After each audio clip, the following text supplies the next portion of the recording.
We use maps every day, on our phones, in our cars, even in our pockets. They guide us, showing us where to go and how to get there. We trust maps to be accurate, a reliable window to the world. But what if I told you that your world map is lying to you? Sounds strange, right? After all, a map is just lines on paper. How can it lie? The truth is, every map, no matter how scientific, is a simplified representation of our complex planet. And this simplification comes with compromises. From the paper it's printed on to the symbols it uses, every choice made in a map's creation can subtly, or not so subtly, influence our perception of the world. So before you blindly follow that blue line on your GPS, let's uncover some of these cartographic tricks and understand why your world map might not be as truthful as you think. Long before satellites and GPS, maps were made by explorers and scholars piecing together incomplete knowledge and often their own biases. Early maps were riddled with errors, showing continents in the wrong places, sizes wildly inaccurate, and even mythical creatures lurking in uncharted waters. Take the famous Ptolemy's world map from the 2nd century. It showed the Earth as much smaller than it actually is, leaving out entire continents and significantly overestimating the size of Asia.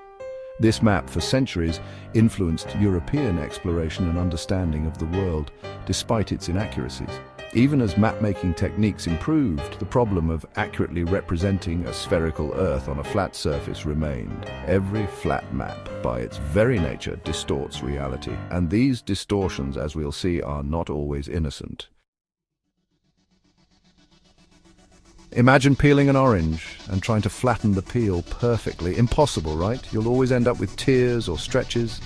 The same problem arises when we try to project the Earth's curved surface onto a flat map. Different map projections attempt to solve this problem in different ways, but each comes with its own set of distortions. One of the most common and controversial is the Mercator projection.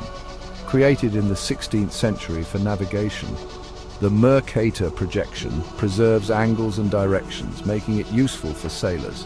However, it achieves this by drastically distorting the size of land masses, especially near the poles. As a result, Greenland appears as large as Africa on a Mercator map, even though Africa is actually 14 times larger.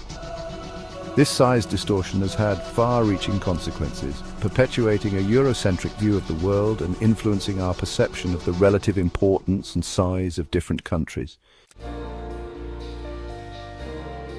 We live in a digital age with access to satellite imagery and sophisticated mapping technologies. Yet even our modern maps are not immune to biases and manipulation. While we've moved past drawing mythical sea monsters, more subtle forms of distortion persist. Take, for example, the choice of what to include or exclude on a map. Highlighting tourist attractions while omitting industrial zones can paint a very different picture of a city. Similarly, the colors, symbols, and even the names used on a map can subtly influence our understanding and perceptions. Consider how different colors are often used to depict political affiliations on election maps, or how certain neighborhoods might be labeled with loaded terms. These choices may seem minor, but they can have a powerful impact on how we view the world and the information we take away from a map.